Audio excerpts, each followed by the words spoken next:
ठीक है, फ्रेंच की तो ना आपके पास समझ लें 20+ टाइप्स चली जाती हैं।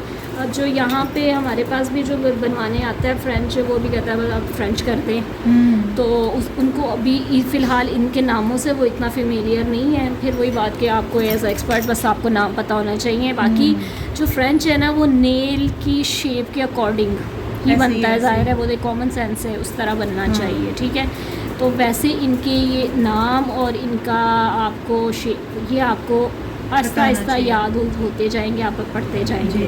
ठीक है, इसीलिए ये कोर्स बच्चों की तरह डिज़ाइन किया गया है कि आपको इंटरनेशनल जॉब के लिए ये चीज़ें ज़रूरी हैं। इंटरनेशनल तो ऐसे वर्ड्स बोल के वो रखते हैं, वो ये नहीं कहते कि फ़्रेंच बना दो, वो ये कहेंगे कौन सी फ़्रेंच आप कहेंगे, फिर आप कहेंगे ये वाली बनाओ। जिस तरह हेयर में भी करते हैं हम, यहाँ हमारे पास यहाँ क्लाइंट आता है कहता है कर्ल्स कर दें, मगर नहीं, वो वहाँ पे कहते हैं बाउंसी कर्ल्स, वेवी कर्ल्स, आपने स्पाइरल कर्ल्स, कौन सा लूज कर्ल्स, कौन सा कर्ल्स, टाइट कर्ल्स, इस तरह के मुँह में। हाँ, आपको कौन सा चाहिए, तो ये वाली चीज़ें हैं। ठीक है, अब जो ये वाले हमारे पास ये वाला जो ऐसा नेल होता है ना, जिसका अब हमारा ये फ्री जो है फ्री एज एरिया से नीचे तक का एरिया हमारा ये है, राउंड में है। बाकी सब पे हमने नेल पेंट से ये फ्रेंच बना दी है। ठीक है, तो ये हमारा क्लासिक है और ये स्ट्रेट है। अब ये स्ट्रेट ये बहुत कम लोग पसंद करते हैं, मगर एक है अब। और ये वाला जो है ना बैक पे फ्रेंच, इसका आर्ट बड़ा प्यारा बनता है, ये रशियन आर्ट में यूज़ होता है।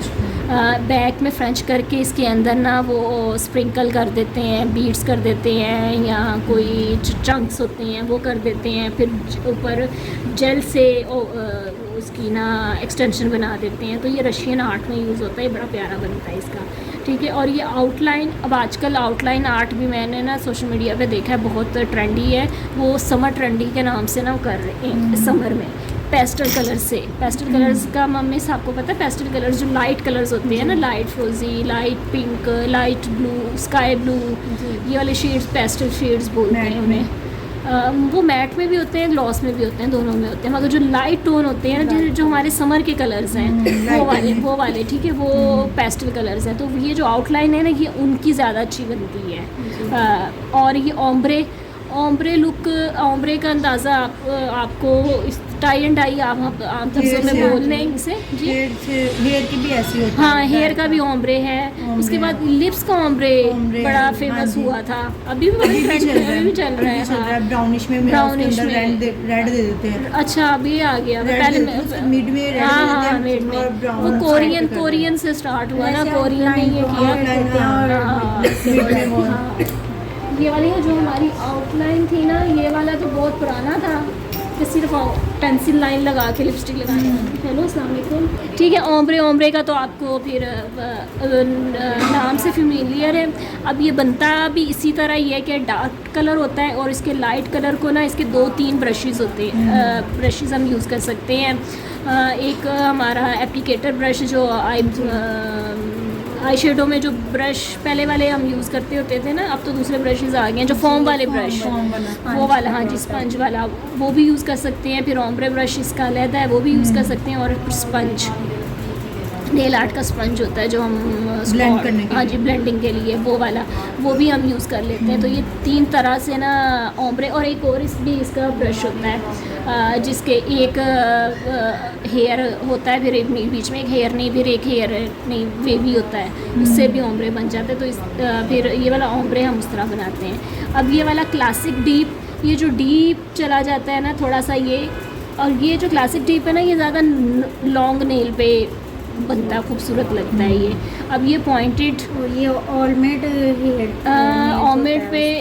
ऑमेट में भी अच्छा लगेगा, कॉफिन में भी अच्छा लगेगा, बलेरीना शेप में भी ये अच्छा लगेगा, स्क्वायर में भी अच्छा लगेगा अगर उसकी लॉन्ग स्क्वायर होगी तो वो भी डीप होगा, डीप क्लासिक होगा। और अगर उसकी स्क्वायर की शेप लेंथ लंबी नहीं होगी तो वो डीप नहीं, वो बन तो जाएगा मगर वो डीप क्लासिक नहीं कहलाएगा, फिर वो क्लासिक कहलाएगा जी, नाम उसका बदल जाएगा। अब ये सिर्फ एक रट्टा लगाने वाली, बाद में तो हमने काम वही कर वो 4 नेल उन्हीं में काम आना है। हाँ जी, ठीक है, ये स्लैंटेड के जो हाफ स्लाइट इसको ये भी बोलते हैं। अब एक तो ये स्ट्रेट है ना, एक इसका शायद कोई एक आध आगे हो या ना हो, जो एक हाफ ना स्पाइरल की तरह भी होता है, वो भी होता है, ठीक है। अब ये फुल आउटलाइन इसकी ये वाली जो मैंने आपको बताई, इसका ना वही पेस्टल कलर्स में होती है। इसकी यहाँ पे हमने नेल पेंट लगाया, यहाँ हमने एक्सटेंशन की, तो ये पूरा यहाँ पे आउटलाइन लगती है, यहाँ आउटलाइन लगती है, तो ये आउटलाइन फ्रेंच है, ठीक है। और ये स्कीनी फ्रेंच जो बिल्कुल नैरो लाइंस पे होता है, ये भी बड़ा खूबसूरत लगता है, ब्लैक में भी प्यारा लगता है, वाइट में भी अच्छा लगता है, ठीक है। ये बाकी जो ये जो चार हैं ये फिर हमारे अपने हैं, ये चार यहाँ पे जाते हैं, में भी यही चलते हाँ यही ना। डीप आर्मेड फ्रेंच ये आ गया, उसके बाद डीप राउंड। अब आर्मेड और राउंड में देखो यहाँ पे ये फ़र्क है, ये आर्मेड नेल है तो आर्मेड में बन जाएगा, राउंड है तो राउंड कहलाएगा ये, और ये स्क्वायर वाला ये हमारा क्लासिक कहलाएगा। और स्क्वायर का इसका जो हम यहाँ तक हम ले आते हैं इसके एजेस को, या जो यहाँ सिर्फ स्ट्रेट आएंगे तो इसका ना ओल्ड स्कूल फ्रेंच बना, कि सबसे पहले फ्रेंच यहाँ से इजाद हुआ था कि लोगों को यहाँ से था। तो अच्छा, और हमारे पहले पिछले ड्रामों में भी देखे ना, उनमें भी वो वाइट वाला अभी भी चलता है ना, कि उन पे ना ये वाइट हुआ होता था, तो हम लोगों को एज अ व्यूवर भी बड़ा अट्रैक्ट करता था। वाइट ही है, इनके बड़े नेचुरल है, हम अट्रैक्ट होते थे। हमारा ये वो नहीं है, इनके बड़े नेचुरल नेल है, ये नहीं पता उन्होंने मेकअप किया, पेंट लगाया, ठीक है। तो ये सारे आगे नेल्स थे इनकी प्रैक्टिस के लिए। अभी आपको प्रोडक्ट दिया जाएगा, आप इन पे प्रैक्टिस करो कि आपका हाथ फ्लो में आ जाएगा, उसके बाद फिर आप लोग एक्सपर्ट बनते जाओगे। ये वाला एक्रेलिक का पोर्शन है, जब आप एक्रेलिक का कोर्स लेंगे तो ये एक्रेलिक का है। अब ये कुछ फिर फ्रेंच के डिज़ाइन बने हुए हैं। अब जो हमने नाम जैसे जैसे लिए हैं ना, ये वो जिस तरह ये स्किनी था, ये हमारा वो है डीप वाला, स्ट्रेट वाला, क्या वाला था, कॉफी नहीं, ये वाला पॉइंटेड वी। अच्छा, ये जो है ना इसमें मैं कहूँ वी किधर नाम दिया, हाँ इसे फ्रेंच डीप वी फ्रेंच भी बोलते हैं। अच्छा। हाँ ये वाला जो होता है ना, ये डीप ये वी भी होता है और पॉइंटेड भी होता है, इसके अपने नाम है, ठीक है। और ये वाला जो है डबल में जो आपको मैं बता रही थी पेस्टल कलर्स में, वो ये वाला यूज़ होता है इस तरह का ना राउंड। अब ये वाली कौन सी शेप है देखें, कॉफिन शेप है, कॉफिन, और नीचे वो आलमंड बना हुआ है। हाँ जी, ये आर्मेड बना हुआ है, तो ये इस पे भी वैसा डिज़ाइन बना हुआ है, हाँ जी। और अब ये वाला इन्होंने ग्लिटर के साथ किया हुआ है, ये वाला इन्होंने आर्मेड में किया है, ये वाला स्पाइरल में किया है, ये हाफ में करके ये 3 टोन में अब फ्रेंच किए हुए। ये आगे भी स्टूडेंट्स को गाइड करने के लिए कि ये बिगनर, ये फिर आगे एक्सपर्ट के काम के, वो इनको सैम्पल्स दिखाती हूँ मैं, कि इन सैम्पल्स को देख के फिर उन्हें आर्ट बनाना आ जाए कि आप फ्रेंच को इस तरीके से क्रिएट कर सकते हैं, ठीक है। इसमें ज़्यादा मैंने वही शेप्स ली थी जो हमारे यहाँ पे कॉमन है, कि यहाँ में है, स्क्वायर है, कॉफिन है, ठीक है। तो ताकि इन्हीं की स्टूडेंट प्रैक्टिस करें।